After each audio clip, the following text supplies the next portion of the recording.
Dahil andito na rin tayo sa labas, dumaan tayo na Bibiani. May gupitan kasi dito eh. Puno, marami, kaya maghanap tayo ng dun sa pinagpapagupitan ko sa kabila. Ibang lahi naggugupit. Kasi sa city, wala na eh. Ang makitang naggugupit doon, sa Salmia dapat. Kaso nga lang kanina yung pinunta ko doon, yan layo naman eh. Maglalakad pa ako. Kaya punta ko lang dito, malapit din sa amin. Pero let's, habang nandito tayo sa labas, minsanan na lang. Kasi ang init talaga. So, hanap na lang tayo sa kabila. Yung pwedeng, pagpagupitan. Ito na oh, kita mo yung init yan. So, let's go. Lakad ulit. Pag tag-init talaga, wala kang masisilungan. Buti pa yung taglamig. Mag-jacket ka lang. Okay na. Dito. Lakad pa tayo kasi doon tayo sa kabila. Magpagupit. Magkano na? 11:50. So talagang sumasagad na yung init. Dito pala ako nagpapagupit. Malapit sa may Witek Shed. Ito yung Dar Awadi. Pati ito man yung intersection. So yung mga gustong magpagupit, pwede kayo dito. Kaso ibang lahi to. Kung may picture kayo, gusto nyong tularan niya, pwede. Yun yun. Yung salon. Doon ako nagpapagupit. So let's go. Sana walang maraming magpapagupit para saglit lang tayo. So dito na tayo, pagupit. Yan yung dating nagpapagupit yan, yung pangalan ng shop nila, Salon for Men.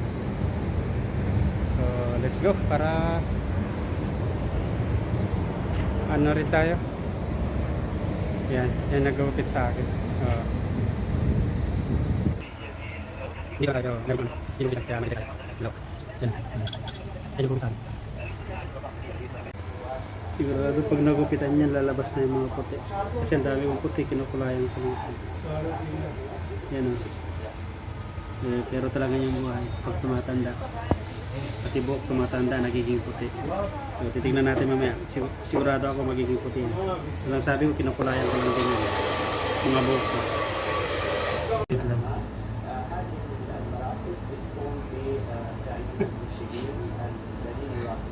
Same brother before. Just for like 2 minutes. Because my friend asking where you got. I don't believe that I come here, no? I told just in the ito, are you sure yun? Not Filipino. I don't believe. I told I make video. I will start and I will show you. Maybe so. Yes, Color. Yes, him before. Color later. Color. Later. Yeah, and that. No, just cut only. It's already white, ah? No.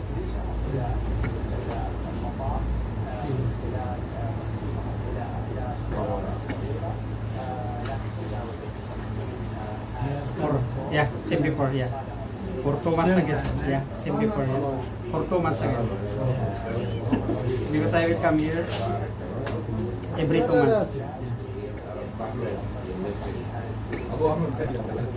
Dati sa Mali ako nagpapagupit. Kaso nga lang, nagalisan yung mga Pilipino, mga barbers natin doon, mga kababayan natin, kasi lumipat na sila ng souk sa may Salmia dahil na-develop na doon. Wala na sa city, meron sa taas, meron pa rin doon, kaso nga lang dadayo pa ako. Nasubukan kong magpagupit dito dati, ibang lahi to, Nepal. Dito na ako nagpapagupit every 2 months. Dati ginaya ko lang yung chores, ginagaya naman. Kaya yung mga nandito sa may shark, kung gusto nyo magpagupit, i-try nyo rin dito. Mabait naman mga to. Nung una nag-alingan ako, pero okay naman yung pinalabasan. Pinagaya ko lang yung picture. Thank you.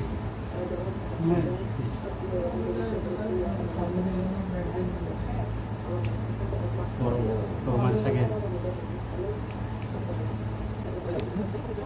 Minsan nga, pag nakakasalubong ko to, tinatanong, kailan po pagupit? Ito pala yung bayad dito is 1 dinar 750. Pero binibigyan ko ng 250 kasi sa kanya na yung 250 bills dahil mabait naman siya. So, ayan, sige.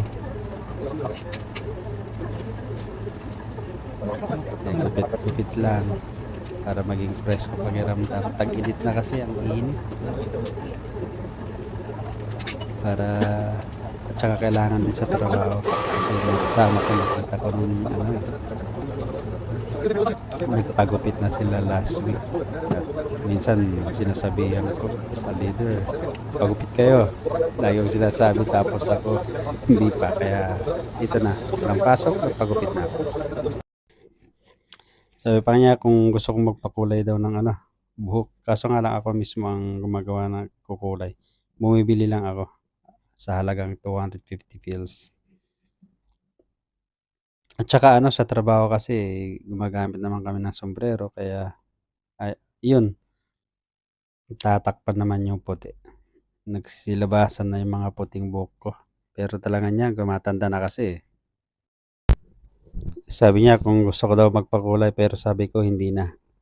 Kasi ako na nagkukulay ng buhok ko, bumibili lang ako sa halagang 250 pills. Sa susunod, ipapakita ko sa inyo. Pahabain ko muna konti.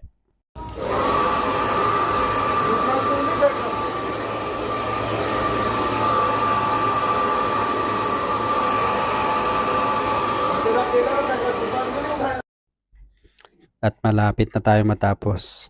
Ayan. Buti na lang konti tao kanina.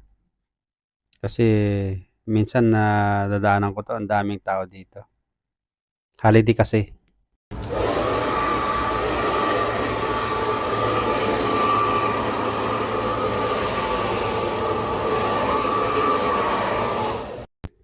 Ayan, tapos na.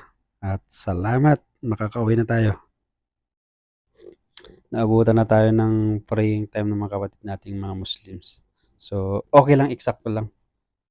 So, next time ulit. After 2 months na naman to. Okay naman. Satisfied naman ako. Sabi ko nga sa kanya, kasi dati 1 dinar 750. Magkano? Pero sabi niya ay 2. Hindi. Sabi pa sa akin, sabihan ko daw yung mga kaibigan ko, magkakilala ko. Sabi ko naman, sige, sasabihin ko. At saka okay naman siya. Tapos na tayo after 2 months ulit. Brother, thank you Okay, thank you. Dito lang yan sa Salon, Formen. Dito, malapit lang sa may intersection papuntang city. So let's go, pauwi na tayo at talagang mainit na. Medyo presko yung pakiramdam na naman. 2KD lang. Actually 1 dinar 750. Binibigay ko sa kanya yung 250 pills. So okay na.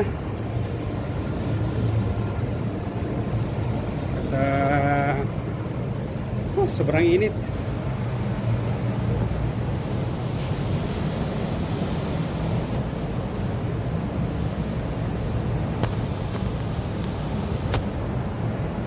Kanyang buhay. So tsaga-tsaga lang. Dito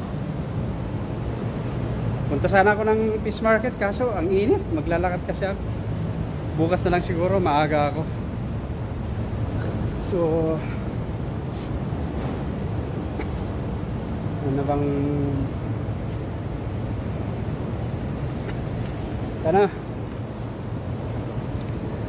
maraming salamat sa iyong pagsama. Yung mga gustong magpagupit, punta kayo lang dyan sa may intersection papuntang dito sharp, papuntang city. Makikita yun yun kapag nandun kayo sa may So paano, dito naman nagtatapos ang aking isang episode ng aking buhay bilang isang OFW dito sa bansang Kuwait. So ginagawa ko itong video na to at least may remembrance ako someday pag nag-for good na, pag mga maalala yung mga nangyayari sa akin dito sa aking pagtatrabaho dito sa ibang bansa, particularly dito ako sa Kuwait, pag nag-for good na ako. Maraming salamat sa iyong pagsama. Ako pala ulit si Ronnie, isang OFW dito sa bansang Kuwait. Pasupport na ang channel ko, like, share, and subscribe. At hanggang sa muli, kita-kits sa susunod kong mga videos.